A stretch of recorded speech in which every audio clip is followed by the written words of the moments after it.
Assalamualaikum warahmatullahi wabarakatuh. Pada kesempatan kali ini, kami akan mempresentasikan materi yang berjudul Uji Hipotesis Dua Sampel dalam mata kuliah Statistika Riset Bisnis. Sebelum masuk ke materi, izinkan saya memperkenalkan anggota kelompok kami dengan saya sendiri, Najwa Safira. Saya Melina Vita. Saya Sidki Ibrahim. Saya Isfida Vina. Baik, saya akan langsung membuka dengan pengantar materi terlebih dahulu. Apa itu uji dua sampel? Uji hipotesis dua sampel adalah metode statistik yang digunakan untuk membandingkan dua kelompok data yang tujuannya adalah untuk menentukan apakah perbedaan yang kita amati bersifat signifikan secara statistik atau hanya kebetulan semata. Kapan kita menggunakannya? Metode ini digunakan ketika kita ingin menjawab pertanyaan-pertanyaan bisnis seperti apakah rata-rata penjualan dua cabang benar-benar berbeda? Atau apakah program pelatihan yang kita jalankan benar-benar meningkatkan kinerja karyawan? Untuk jenis data yang digunakan, ada dua yang bisa dianalisis. Pertama, data numerik dengan skala interval atau rasio, seperti penghasilan atau nilai ujian. Kedua, data kategorik dengan skala nominal seperti pilihan iya atau tidak. Mungkin selanjutnya akan dilanjutkan oleh rekan saya. Baik, saya akan menjelaskan dua jenis utama uji dua sampel. Yang pertama itu uji dua sampel independen. Ini digunakan ketika dua kelompok yang kita bandingkan tidak saling berkaitan sama sekali. Anggota kelompok pertama adalah orang atau objek yang berbeda dari kelompok kedua. Contoh klasiknya adalah membandingkan rata-rata penghasilan karyawan pria dan wanita di suatu perusahaan. Pria dan wanita adalah dua kelompok yang sepenuhnya terpisah. Jenis kedua adalah uji dua sampel berpasangan.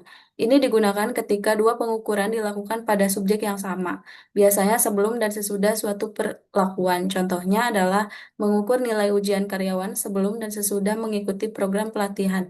Karena orangnya sama, maka datanya berpasangan. Oke, next. Di sini kita masuk ke rumus dan cara kerja uji T dua sampel independen.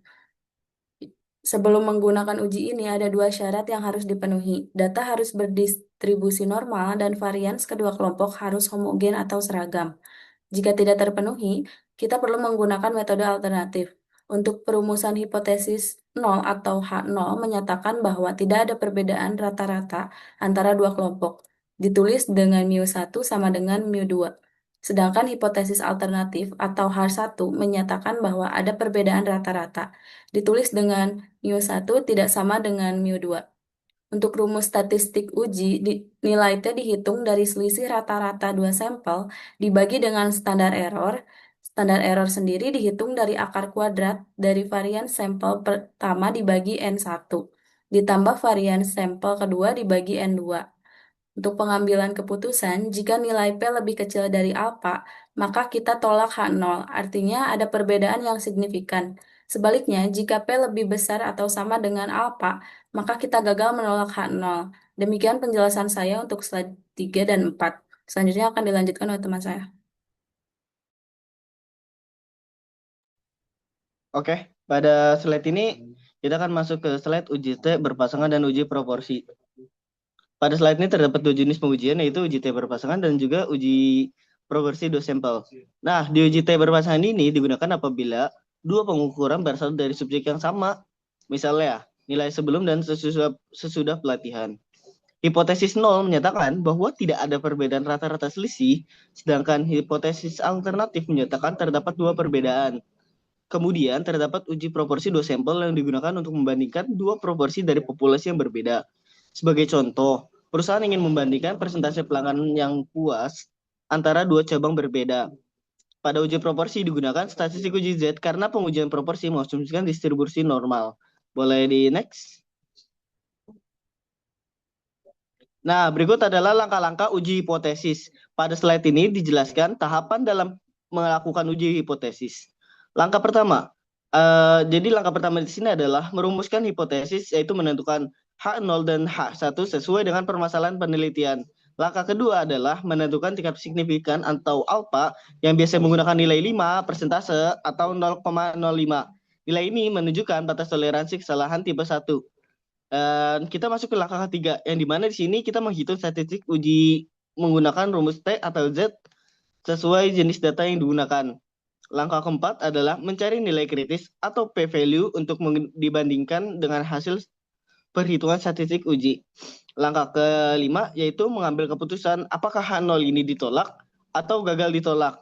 Dan langkah terakhir adalah interpretasi bisnis antara yaitu menghubungkan hasil statistik dengan kondisi nyata, yang dimana agar dapat digunakan untuk sebagai dasar pengambilan keputusan.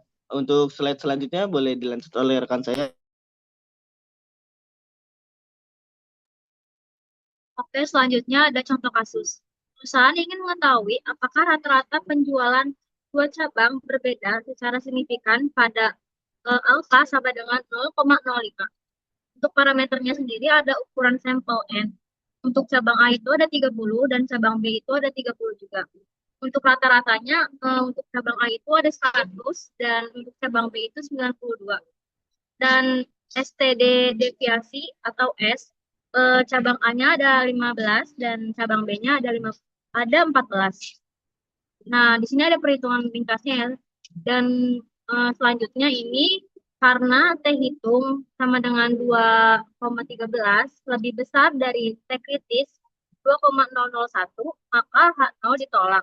Terdapat perbedaan penjualan yang signifikan antara kedua cabang. Boleh di next. Poin kunci materi atau ringkasannya. Yang pertama, uji dua sampel membandingkan dua kelompok data secara statistik. Pilih uji yang tepat, T independen, T berpasangan, atau Z proporsi. Selalu periksa asumsi normalitas dan homogenitas varian sebelum diuji. Ikuti 6 langkah sistematis dan hipotesis hingga interpretasi bisnis. Dan terakhir ada keputusan bisnis harus selalu dikaitkan dengan konteks nyata.